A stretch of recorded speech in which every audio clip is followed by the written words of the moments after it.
Welcome to the Project Bring Me Life podcast, talking about the spiritual awakening, metaphysics, and holistic health with artists, musicians, guides, writers, healers, and supporters. So please join us. Wake up and shine on. Hello, everybody, and thanks for waking up and shining on with us tonight. It's an amazing episode, and I'm super excited for you to witness it. Yeah, so we have Jacob Paskus, or Stratosphere, if you listen to his music, and he gets really detailed about a paranormal spiritual experience he had at a festival. And I'm really glad that he did, because we got to touch on visions and portals and deja vu experiences, Native Americans, and so much more. So much more. It really literally made my hair stand up on my arm. I got cold chills the whole time. You gotta watch it. So stay tuned. After this episode, please share it on your favorite social media and help us share this story. And we would love to hear if you have a similar story. Yeah. So we'll be right back. Shine on.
All right, and welcome to the podcast, Jacob.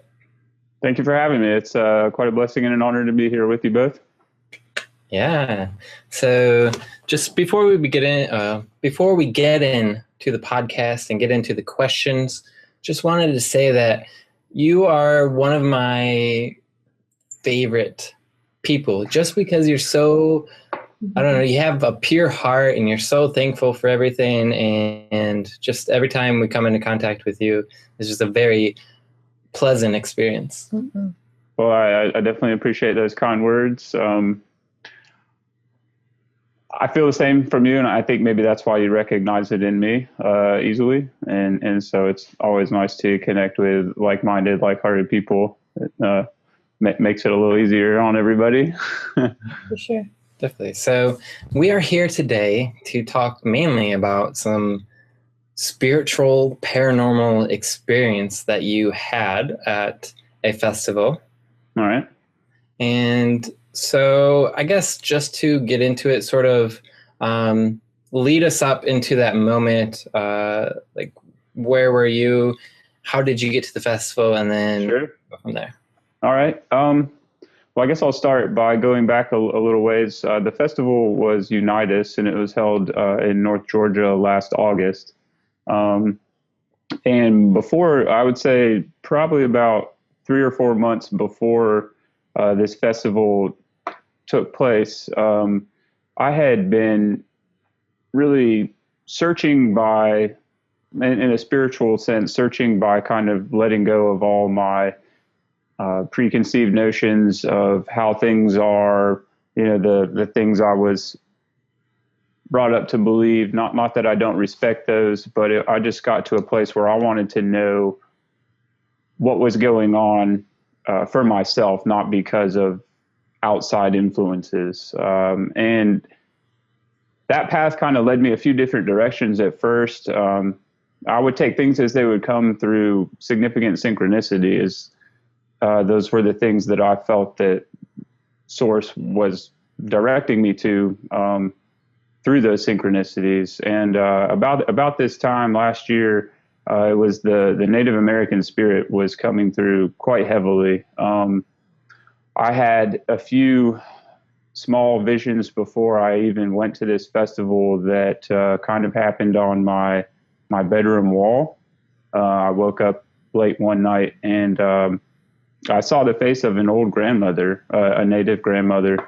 I didn't really know. It kind of didn't really scare me because I felt her warmth, but it was definitely the first time in a while that I had seen something like that just coming out of a sleep. And I felt like she was trying to maybe not warn me of what was to come, but to kind of just give me a heads up of what was coming. So after that, I started looking into a few different things with the Native American spirit, and it started really becoming present in my life. And so when I was asked to do Unitas, I did a little research on the property, and it happened to be what I would consider sacred grounds for the Native American people. And as with most of my music, I really like to put intention behind the track that I'm making at the time. And I felt at that time a very strong pull to create something specifically for that area. And it's not a song I've really pushed a lot or released on any albums or anything, but I ended up writing Rain Dance Under Grateful Trees for that festival. And that was actually my first outdoor festival that I had played. So it was a pretty special weekend and a very, I was just very willing to absorb as much as possible. The shows can get kind of hectic. And so for this event, since I was still fairly new to the experience, I just really set my intention before I went to receive what I was supposed to and to really just absorb everything about it. And so we got there. I got there the first day. I just spent a lot of time walking around, and I could feel definitely some energetic movement across the whole venue. And I was really nervous. I was really excited to share my music. So the first night of the festival, I shared my set, and I ended the set with the song that I basically made for an offering for anything in those woods that was listening. The trees, the Native American spirit, and the people that were there. And it went really well. The set went great. It's a big group hug afterward. Just a beautiful time. And so the next day, it's hard for me to really enjoy a festival until I'm done playing what I'm playing. And at first I was always like, oh, it'd be nice to play later on when everybody's there. But I'm starting to learn that I kind of enjoy getting it out of the way so that I can fully enjoy the rest of the festival. But got that out of the way. And I really felt an acceptance of that offering from whatever energies were there. And I just went about my time the next day, had a great afternoon.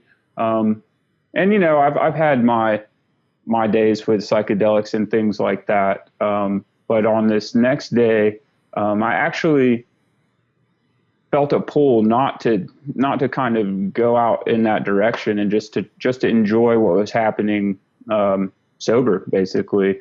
And I'm really glad I did, because had I done anything, then I would have looked back on this and been, well, it must have been that. And I think what made this so powerful is that I know that there was nothing that I took that would make what happened happen that night. So I guess I'm rambling on a little bit. I'm going to now fast forward to the evening. There were a few hills and mounds in the area. Like I said, you could walk around all day and not see all of it. And there was one kind of by the main camping area, and a lot of people had told me to go up on that mountain. And so I kept it in the back of my mind as something to do before I left the grounds. And there was the afternoon came and of the next day, and the women of the festival got together to do like a sacred dance. And it was just for women. It was put on by one of the ladies who was running the festival. But I still wanted to go down and just check it out and just kind of, feel what it was about and enjoy watching it, even though I couldn't participate. And I did that, and it was powerful. We had a prayer circle afterwards. And as I'm just kind of taking it all in, I look up in the distance, and there must have been, I would say, probably anywhere from like 4 to 8 at a time, just these little red kind of dots in the sky. They weren't so small because I could clearly see them, but they weren't, huge ships or anything. But they were very curious, and it really grabbed my attention. And this happened kind of directly after all of those women set their intentions for what they had just done. And so I'm looking at it and I'm like, well, I want to make sure I'm not the only one seeing this. So I went up to where my friend was camping, my friend Joey, and he saw them too. And we just sat on the hill and we were just watching. It was about 4 or 5 o'clock when I first saw him. So the sun's kind of going down, and we had just sat on the side of this hill, just watching all of these UFO anomalies and just surrounding the mountains around us. And it's really strange. I don't know how to describe it, but there was even these pillars of light that would be off in the distance. They wouldn't go all the way up into the sky, but you could clearly see like a wide pillar of light in a few different spots. And it was just very bizarre. So we were just kind of taking that in. And then someone came up and said, why don't we go up on this hill? And so I was like, I haven't been up there yet. This is great. A lot of people have been telling me I need to do this, so let's go ahead and do it.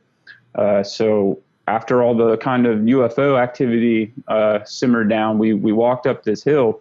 As soon as we get to, because it was a good walk to get there, but as soon as we got to the bottom of the hill and started walking up, I just felt that it was me, Joey, and my other friend Nathan. And I really feel like Joey and Nathan had a good part to do with, they did not have the same experience that I had, but they did say that they could feel something going on But I really I want to thank both of them for being there at that time as well, because I think it was a group effort that kind of made this happen. So we're walking up the hill, and they kind of wanted to smoke a bowl. And it's like, well, I really have this feeling that we should put more, that we need to be respectful. And if we're going to do this, that we need to kind of make this special and recognize where we are. And at this point in time, I had no idea about this specific area. I just knew that this was, an area that had a lot of Native American activity, back in that time. So we get to the top of the hill, and I'm just like, I'm already just feeling kind of interesting. So we sit down in a circle, and I don't remember if it was me or Joey who suggested it. I think I did, but it could have been Joey. But I was like, we just need to put our hands on the ground, and we should go in a circle and just speak our heart. Give thanks for being here, for this weekend, for anything that happened on this land, in order for us to be here. I just felt like where we were was very special, and I didn't really know what to make of it. So we kind of finished that little, intention circle. And to me, there's really good timing, and then there's divine timing. And the line between both of those is a very thin line, but it makes a world of difference. So this was one of those divine timing moments. As soon as we were finished, not a second before, not a second later, I get just this, probably the heaviest deja vu I've ever had in my entire life. And I'm just sitting on the ground like, what is going on? Almost like I immediately slipped into a dream state. But I was still fully aware. And I looked at the two guys with me, and I said, gentlemen, I don't know how to say this without sounding crazy, but I said, we have been here before. Now, I don't know, at that point in time, I said we, and I don't know if it was just something where I had been there before, and I'll get on a little bit more into that later, or if they had been there before as well. I'm not sure. One of the interesting side notes is that from my time spending with Joey, I really do feel this kind of like old brother connection. Like we had done things before. I can't prove past lives as a possibility, but the older I get and the more that I'm learning as I walk this path, I'm definitely going to have to say it's highly possible. So for whatever it's worth, Joey has had that kind of, I almost feel like we were kind of brothers if we were to go back to the Native American times or whatever. So I was really glad he was there, and I got up and I told him, this is strange, but we've been here before. And as soon as I said that, the first thing I remember were the bugs. They just came alive out of nowhere.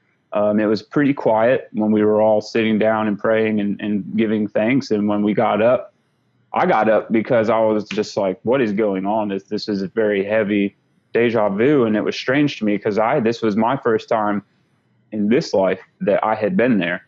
So I was trying to, my wheels were starting to turn. And as they were super loud, all the bugs on this hill just like were screaming. And it was very interesting. So that caught my, go ahead. I said you woke them up. Yeah, I guess so. It kind of came out of nowhere. And then the thing that I remember following that was just this huge fog. By this time, it was about dusk. The sun was down. And this fog came through so thick. I've never seen anything like it. The way it rolled up on us, the way it just kind of consumed us when we were up there. Looking back on it, I feel like once that fog kind of hit us, we were pretty much walking in the spirit world. And I say that because I had at least severe time delusion. I thought we had been up, the whole experience lasted, 40 minutes, and we had been up there for hours. A lot of different reasons why I felt like I was at that point, from that point on, when the fog rolled in until I got to the bottom of that hill, that I was having some sort of crossover reality up there. But to kind of get into it a little more, I hope I'm not taking up too much time. No way. So the fog rolls in, and I'm freaking out. Not in a bad. I wasn't scared, but I was like, "This is all." You know, I was excited, more excited than I was scared, but it was all still very new. The next thing that kind of happened as I'm taking all of this in was electricity. I could not only feel it, but I could hear it. And that's got to be the first time I've ever heard it like that in my life. And it was to the point where, I mean, it was the pressure in my ears on both sides was changing drastically, almost like, you know how you go underwater and then you come back up and it's just, you got it was worse than that. And I was just trying to stand there and really feel it out. I was like, okay, what is going on here? And so I start hearing and seeing electricity after the bugs and the fog. And so I start walking around, and it sounds crazy, but I'm just going to go ahead and say it. I start walking around, and I don't know what portals look like or feel like, but for whatever reason, as we were walking, I would look on the ground, and as soon as I would say, guys, I feel like we just walked through a portal or something like that, the ground around me would kind of light up with different symbols. Some of them looked futuristic and some of them looked ancient. And I don't know how I kind of distinguished the two, but that's what it felt like when I looked at them. And so once that started happening, I started asking, you know, the two people that were with me, you know, what's going on? Where are we? How did we get here? And are you seeing and feeling this? And they were definitely well aware of the kind of energy that was up there, but they weren't really hearing it and seeing it the way I was. So we kind of are just like exploring at this time. The moon was out, and it happened to be a full moon this evening. I think that played a big role in what I saw. The next day, in talking about it with one of the ladies there who did have you know, the Native American roots in her family, she told me that this was Grandmother Moon illuminating what I needed to see up there. And one of the interesting things about the moon, it was shining so bright and so full the whole time we were up there. The second I got to the bottom of this hill, and I'm kind of fast forwarding, but the second I got to the bottom of the hill, it was pitch black. There was no full moon shining for the people. It was basically only up on this hill, and I found that to be pretty interesting as well. So going back to, you know, we kind of grouped up. I mean, I was like all over the place, just trying to figure out why I was seeing these things, why I was hearing these things. We kind of grouped up, and I asked them, you know, if they were having a similar experience. They said yes, sort of. So I felt a pull to go toward a tree line that was up there. Now, this tree line was a good distance away from me, but I noticed as I was walking over there, I got there a lot quicker than I thought I would, because when I turned around, my friends were much further away from me than they should have been. And I don't really know how to explain that, but it was almost as if it was, I mean, I was walking through kind of time tunnels or something. I have no idea. Vortexes, portals. Yeah, there was about 3 portals up there that I walked through and had this intuitive feeling that I just walked through one. And I was like, where is this coming from? You know, I don't walk through portals every day. And so at that point, at that particular moment, because now I was by myself and I was much further away from them than at any other point up until this point. At that moment, I kind of started freaking out a little bit, because I was like, okay, what do I do? And so I just continued to try to follow my intuition, and I went to this tree line. And it was interesting. I kind of fell down on my knees, and I put my arms out, and I just closed my eyes. I don't know why, but I did. And I received what I feel is, I've had visions before, some of them with some help and some of them, not very potent. But this one, again, was, I feel like this was my first real vision, because after I had it, it was like my brain was like, oh, okay, that's what a vision is. It was basically like a memory that was on fire. It was very quick, but I still to this day feel like I'm pulling things from it that I didn't realize before, even though it was very simple and very quick. I usually wear pendants like I have now. And so in this vision, basically all it was myself as a Native American in that same spot, back in the history. And I had a pendant on, and cause when I knelt down, my pendant was swinging, and in the vision it was swinging also, but it was like a wood carving. And it was an animal of some kind. I'm still trying to figure out what, but I had the feeling that it was something that I had carved myself, and I had wore it for specific reasons. But basically, as strange as it sounds, it was showing me that I was here at another time, which kind of connected to the deja vu that I had back when we first started. And it just blew my mind. So I opened my eyes. And when I opened my eyes, I was facing the tree line at this point. And it's interesting, because I've had a few other experiences concerning kind of walking in the spirit world, or just kind of communicating with it. And it's always, to me, seems like it's one of those things where it's like you see it, but you don't really see it, or you hear it, but you don't really hear it. It's kind of like this in between. And this is kind of how this part of the experience was. The things I saw were like out of the corner of my eye, but when I got to them, they were gone. But they were basically just these brilliant light pillars that they were very thin, about the width of my body. In the trees, off the ground, like they didn't touch the ground, but they were just kind of in the air. And it was like I would see them, but when I would give them my attention, they would close. And this happened about 4 or 5 times, and just all over the tree line.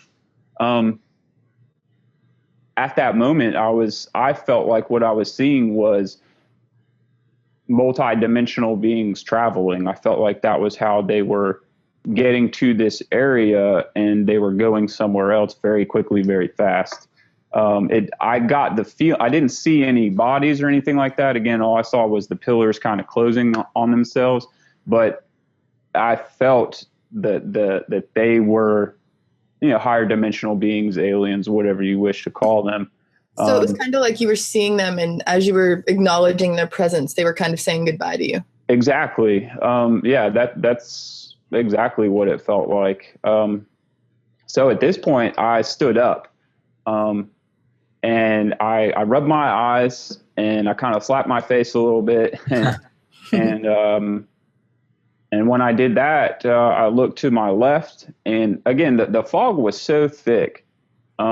And I heard some drumming kind of in the back of my mind.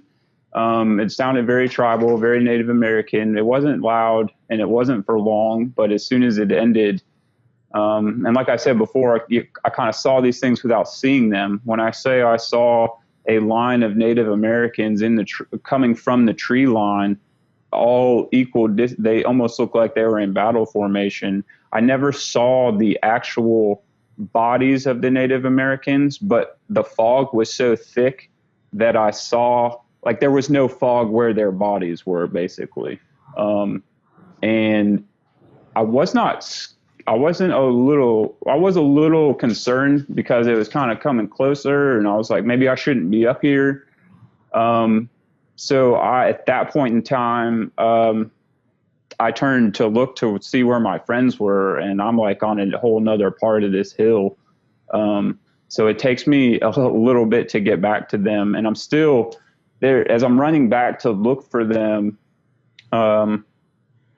There were certain spots on the ground as I wasn't really running, but I was, kind of moving quickly. And there were certain spots that when I was barefoot, and when my foot would touch them, I would get like a energetic jolt straight up my leg and through my upper body, which was equal parts exciting and kind of weird.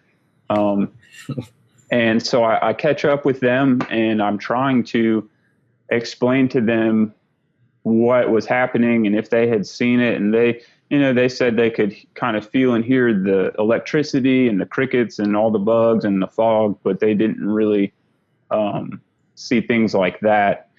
A few other interesting things happened that I think I'll keep to myself for now, just because I don't know what to make of them. But to kind of fast forward to the end of this experience, it was just such a sensory overload to me. And the ground, there were certain areas of the ground that now were starting to like burn my feet.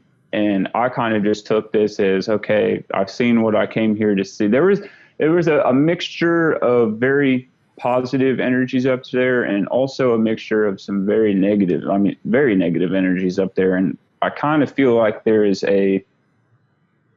almost like a spiritual battle going on there for that energy that's present there. And so at that point in time, I was like, well, we've been up here for like 30, 40 minutes. I'm going to go ahead and go back down. I was just trying to digest everything that had happened to me. And if they were cool, I was more than willing to stay up there if they felt like they needed to stay up there for anything. But we were all pretty cool with leaving at that point. So once my feet started to burn, I just took that as I need to get off of this hill. And like I said, when I got off of the hill, it was completely dark, and the moon was full and shining bright the whole time we were up there. Needless to say, I was so excited and just flabbergasted by everything that had happened. I tried to explain it the best I could, but there's a lot of things lost in translation that I just don't know how to put into words. And I got back to the campfire, and I just kept playing it over and over in my head, trying to figure out why, how. All these questions started flooding my mind. And I felt extremely joyful. I had been waiting for something like this for quite some time. And I've had a few interesting experiences since then and previous to that, but that was definitely, it was like I was swimming in it for quite a while. And when we had got back down and I'd asked what time it was, I think it was like 3 hours later, which makes absolutely no sense to me at all. Do you think you experienced these things on such an intense level because you asked for that intention to be put into your experience? I definitely feel that they were well aware of my sincerity because like I said, the pull of toward kind of looking into that direction was very significant in my life up to that point. And this was my way of, with the song and with the prayer while we were up there. Yeah, I think they responded to my reverence and respect for being there and for wanting to learn, basically. And they certainly gave me enough to chew on for a while, and things that I learned not only about myself, but the other people that were involved, and also just kind of the direction of some of the things I've always wondered about. It kind of gave me a compass, more or less, for just to be a little more peaceful about, why do I feel this way? Why do I think about these things with no context? And it was like, well, here's your context. And at first, I became completely obsessed with it. It was all I could think about for about 2 weeks after that happened. And I just had to get to a point where I didn't really let it go per se, but I did kind of let it go. I felt like I was trying too hard to like make something else happen. And it was like, look, this came to me at exactly the time it needed to. So there's no point in trying to rush the next one, basically. But I did learn a good lesson. I went back to that area after asking the property owners if it was okay. I was instructed to not go on the hill. If I was to go up on the hill, to leave before the sun came down. And that was kind of I wanted to be up there when it was dark, but I also wanted to respect the owner's wishes. So I was like, okay, I'll just go up there and meditate for a little while. Wait, the same hill? He told you not to be on the same hill? He did. He was like, don't be up there. Now, I'd never talked to the owner while I was at the festival, but I contacted one of the ladies who was running it, who helped kind of explain a lot of things to me the next day.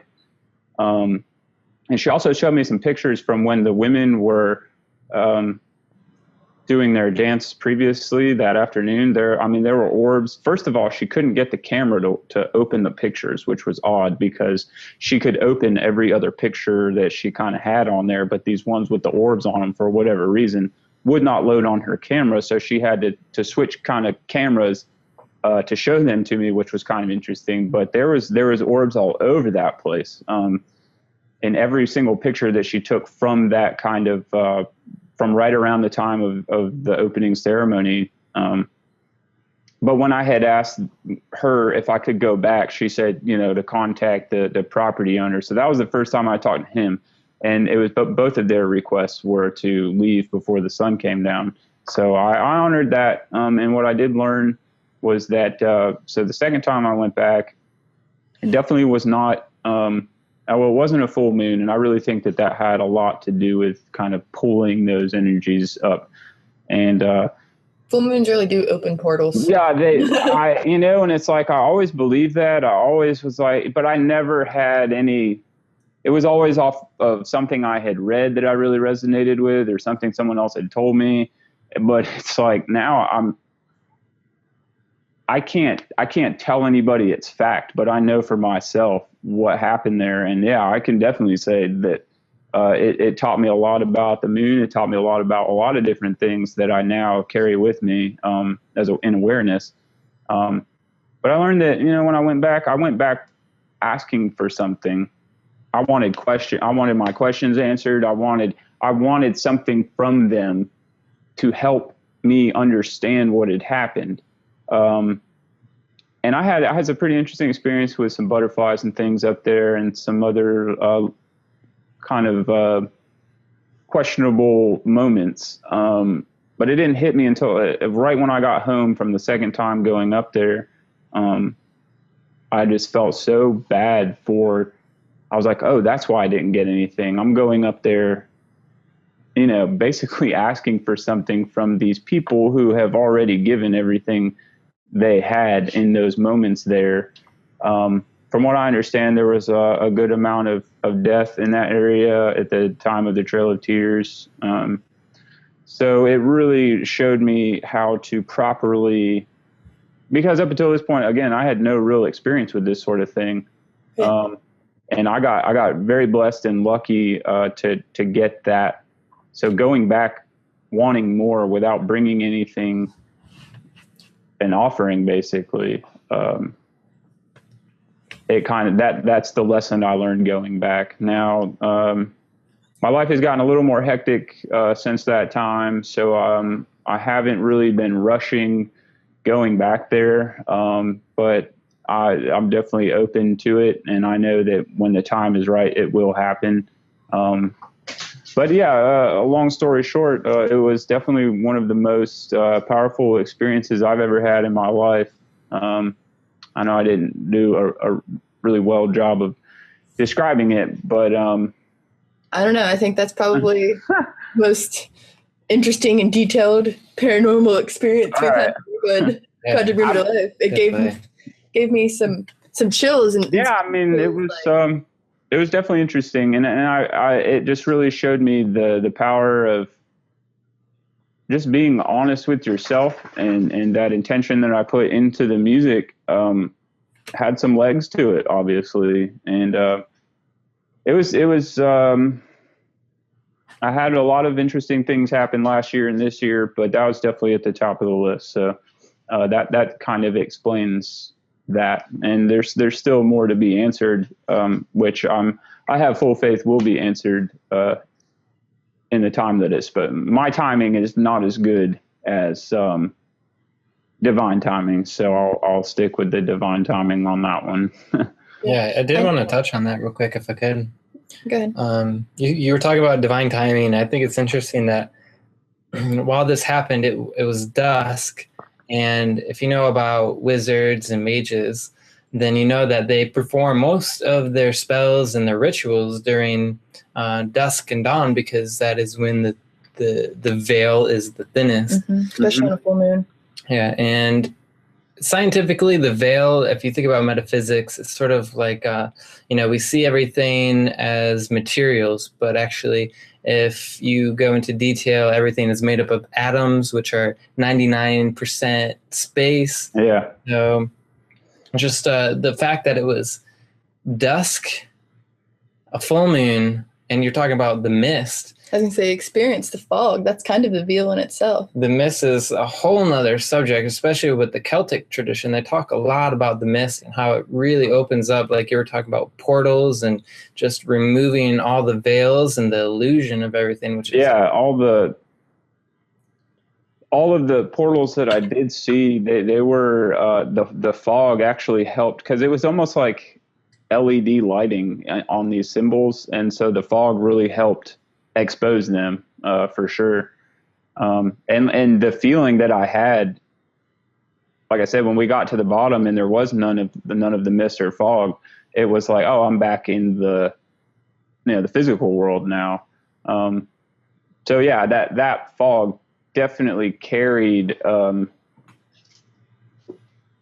it almost was kind of what allowed us to see those things along with the moon. So I definitely agree. Yeah.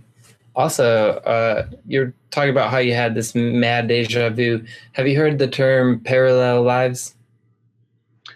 I'm a little familiar with it. I don't know too much about it, but the concept of it, a little bit. I know Ashton talks a lot about it, and he could probably explain it a little bit more, but I know it's based off of, we all have an oversoul, and it sort of fractalizes to create, multiple timelines and multiple lives. And all those are going on all at the same, moment. Mm-hmm. Linear timeline is not a real thing. It's pretty much an illusion. And when you had that deja vu, when you were praying with your friends and stuff, what I was getting from it while you're talking about it was that your Native American life and your life that you're living now were connecting, and like pretty much just combining. And so I thought that was really that's basically more or less what I got from the vision as well. It just kind of placed me. It was like I had the sight that I had when I was there, momentarily back then. And it's been interesting, that kind of really opened up a lot of possibilities for me, not only just with the Native American culture and my connection to it, but also with the multidimensional beings and how I felt like the natives worked with them during their time here, from what I took from that experience. And also, the awareness of the possibility of parallel lives and things like that. Actually, one of the things that I have started wearing now, my friend David Diamondheart makes these, but they're hypercubes, and from my understanding, it does kind of help, you connect with that, it helps me connect with all those other Jacobs out there, wherever they may be. So it's been interesting to look into the hypercube. That's awesome. Goes along with that. I think your Native American timeline was sort of having the same deja vu, and he was like looking into your life as well. That's highly possible. Honestly, that really just kind of blew my mind open to possibilities that I had faith in, but never really anything to. I mean, I guess that's what faith is: believing in something and not having the proof of it. But it's like, I'm open to all possibilities concerning those types of things. So yeah, I think it's definitely possible.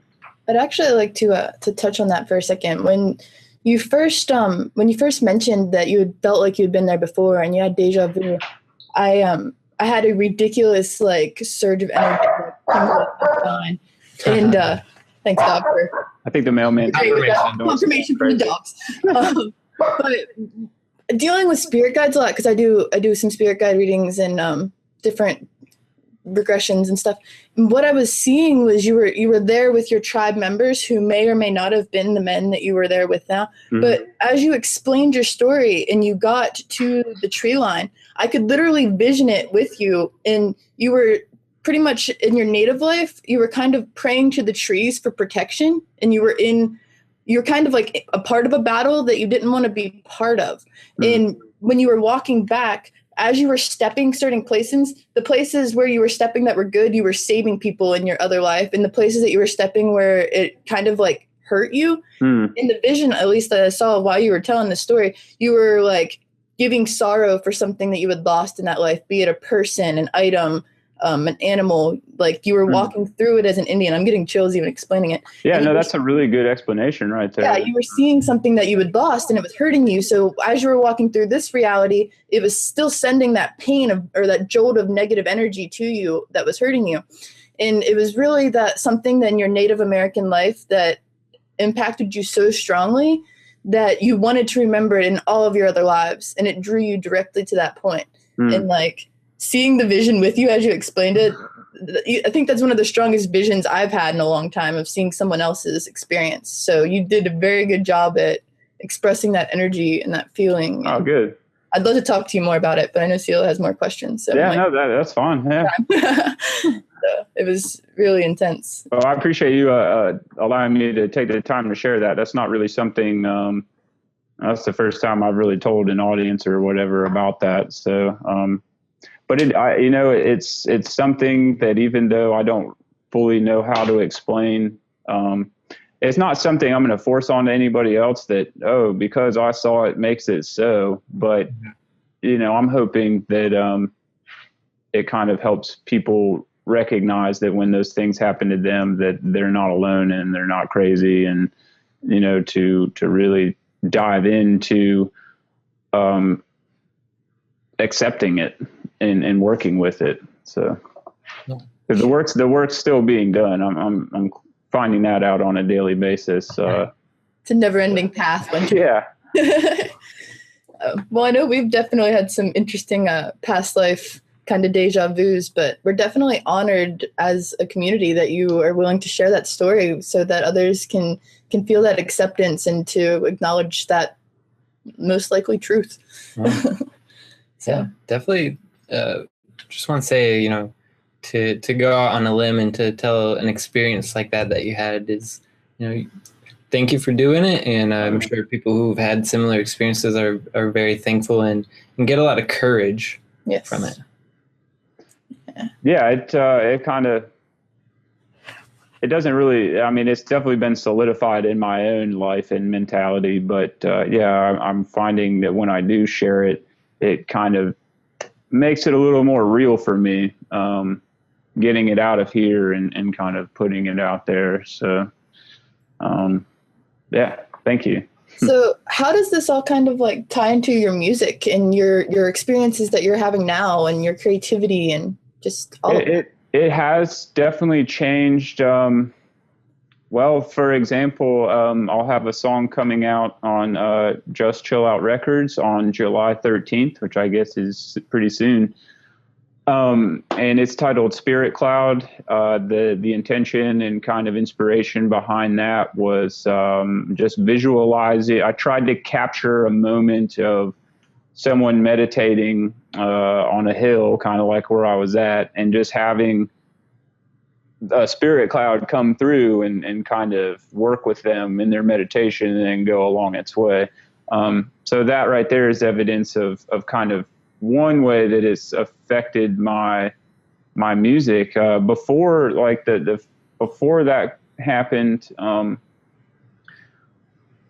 had not been making electronic music for long at all. But the music that I was making, it all kind of had an intention in it, but it definitely was not focused. And I feel like kind of what that experience and a few other experiences I've had since then, they're helping me kind of find a direction to put that focus of intention. So yeah, then there's a few other songs I'm working on now that definitely have a native influence to them. One of them being one that's still being worked on, and you know, I don't know if I'm going to stay there. I just kind of take it as it comes. It could evolve into something else down the road, and I'm okay with that. But for right now, I'm really kind of focusing on that Native American vibe and spirit in the music, and not all of it, but it's definitely in there. I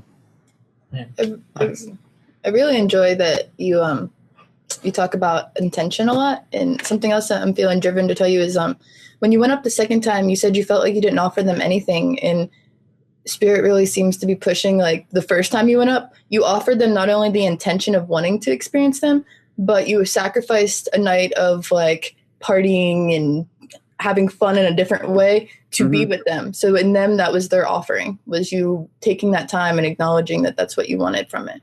Yeah, and the second time I went up there, you know, I took it very seriously with the little bit of knowledge I have about those things. I was given some instructions. I followed them to a T. So I didn't really go up there, you know, just wanting. I definitely had some, I'm here to receive, but I guess I felt like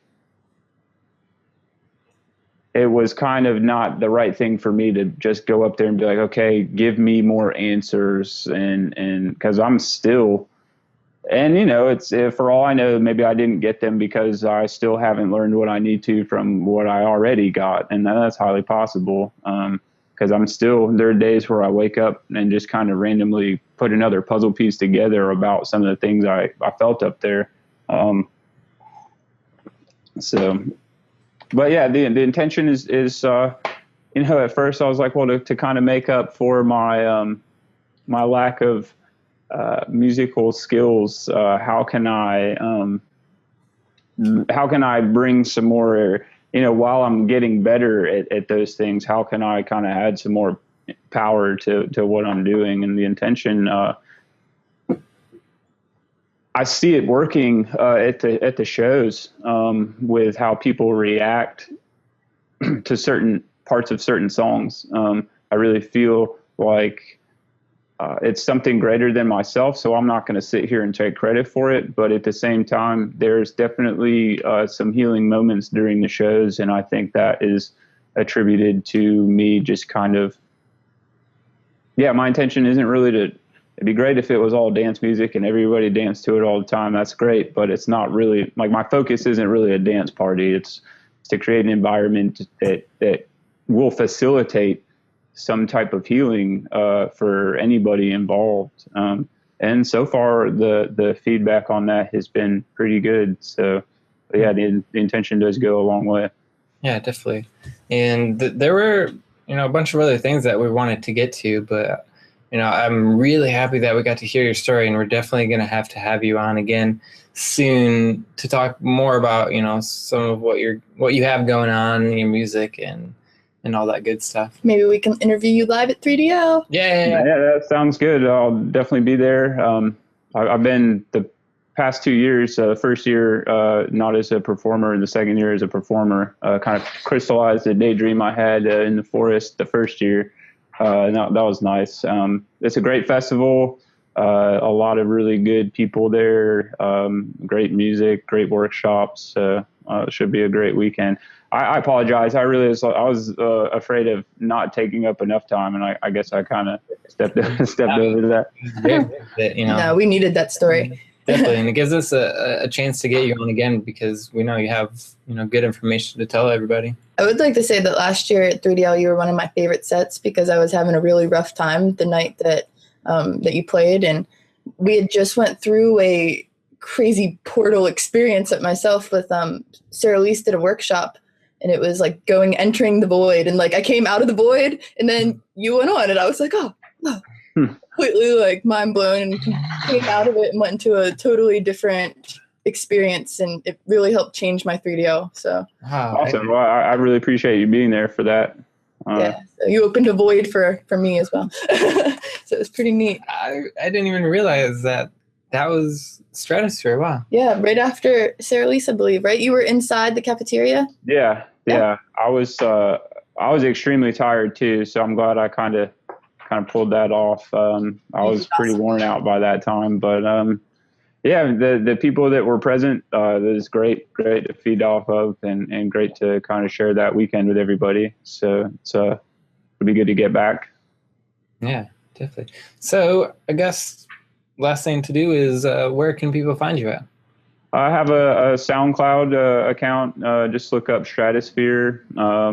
Also have a Bandcamp page. Stratosphere Music is the link for that. Facebook is Facebook / Supermental Perception. That was my first moniker, and it seemed to kind of give people a little trouble. And also on printed material, it's like, well, I need to. And we could get into that next time too. Kind of how I chose Stratosphere, because there's some significance to that as well. But yeah, it's if you just search Stratosphere Atlanta online, it'll all be there. So beautiful. This interview will actually come out after the July 13th date. So do you mind if we share the song that you mentioned at the end of that? Not at all. I think that'd be great. That'd be awesome. Well, then everybody should stay tuned for the song at the end of the episode. Yeah, and we also have meditation and card readings. Yeah. Sounds great. I really appreciate the opportunity to do this with you both. And next time you want me on, just let me know. Yeah, definitely. Well, thank you, Jacob. Thank you so much. That was such an awesome story. Thank you so much. I really did. I had no idea that much time went by.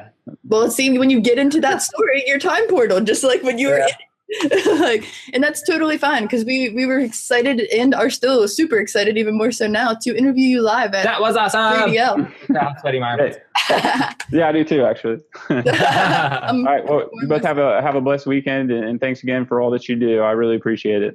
Yeah, dude, we're so excited to see you at 3DL. Yeah, looking forward to it. Awesome. You the best. All right, y'all take care. You too. Love you, brother. Love you too. Hey guys, Shantastic Shine here. Do you have any aches or pains? Damage from an accident? Or maybe just a bad case of nerves? Have you ever looked into crystal energy therapy?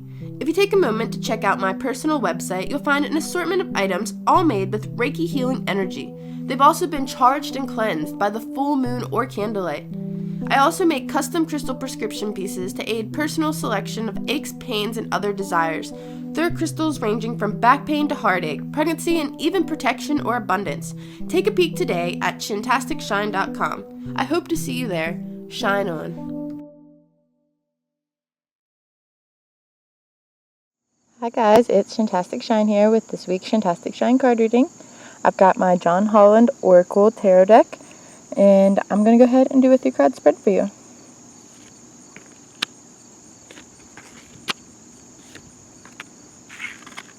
Okay, let's see what they have to say.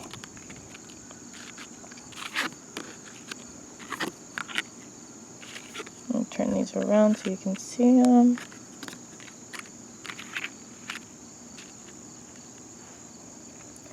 Okay, so what these cards are saying is that right now a lot of us are feeling really trapped. We don't know how to really get out of the current feeling and emotional state that we're in, and it's not really something we can control, and that's why it scares us. A lot of times when you don't have control over something, it puts a sense of fear in you, and nobody likes to feel scared. But what's important in this situation is to know that the reason you are going through it is to make yourself wiser. You're going to learn something from it. And it's going to give you a whole new outlook on a way to see things in your life. So know that the wisdom card is here to help you in the end. Now, along with being trapped in fear, you're going through an emotional loss. That's why you feel so trapped, as you're holding on to that energy that is making you feel so scared. I know personally right now is a hard time of the year for me because it marks a year that I've lost my grandmother, and that makes me feel very trapped because I feel lonely without her in my family life. And it was a huge emotional loss. I know many others right now are going through huge family losses. A lot of memorials are happening, a lot of funerals, and a lot of gatherings, and just, it's a really good time to keep those you love close by because everyone is having this heartache of loss. And we're all just growing with it. We're all learning things. We're all just taking in the wisdom that we need to go forward to help each other live this experience together. So shine on, know that everything is going to be okay, and you're going to get untrapped here very soon. There are people here to help you, and we're here to help you. We love being able to connect with you and give you any comfort or advice that you need. So know you're loved, and shine on always. Thanks for listening to this week's card reading. Hello everyone, and welcome to another 2-minute meditation. And for this meditation, we are going to connect with Mother Earth. So go ahead and find a comfortable position. If you are sitting down, make sure that your back is straight, and close your eyes. And just begin to relax. Become aware of your breathing. And what we want to do with our breathing is we want to just begin to breathe very slowly, very intentionally, being aware of the air filling our lungs, and then also our lungs compressing as the air leaves. So allow this to sort of relax your mind, relax your body, just get into a peaceful and relaxing energy. And now just listen to the bugs, listen to any birds that you might hear, all the crickets. And you might feel your weight. You feel gravity. You feel yourself being pushed down, being locked to the earth. Connecting to Mother Earth is very important. She nourishes us, gives us food and energy. She provides for us and cares for us. By connecting with Mother Earth, we can allow ourselves to transmute a lot of negative energies and emotions and feelings that might affect us throughout our day.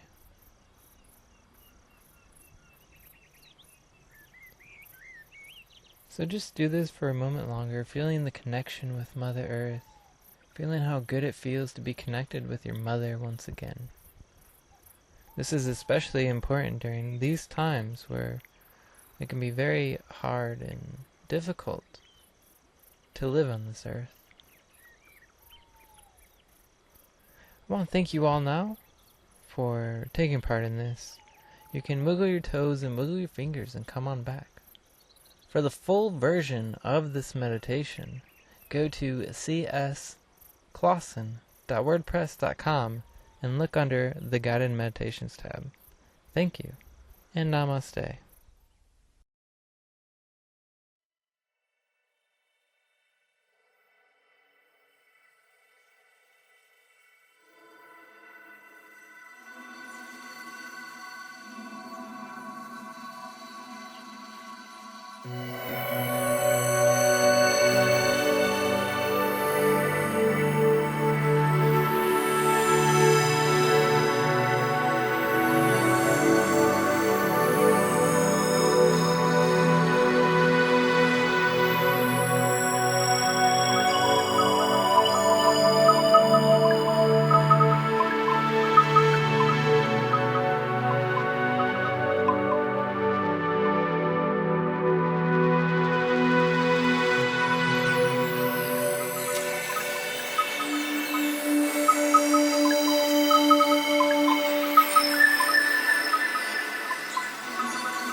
Hey guys, thanks for listening to Project Bring Me to Life.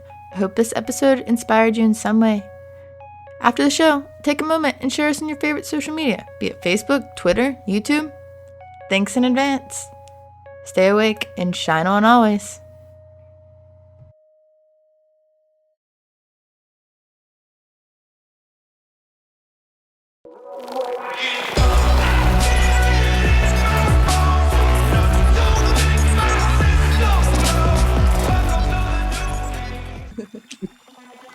Awesome. Everything is awesome. Yeah. Alright, you want to record the intro real quick? Yes. Dude, it's going to be a powerful intro. You got to talk about paranormal experiences.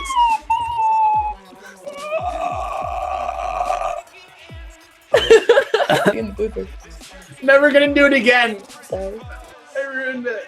I ruined it. In 3, 2, 1. Hi, everybody, and thanks for joining us tonight. We are glad that you decided to wake up and shine on for tonight's episode because it is a good one. It sure is. Shine on. Is that good? Do you want to do it again? Similar story. Yep. So we'll be right back. Shine on. I like it. I like the second one. Don't like that bass at all. But you love that bass. Okay, we're done. Okay.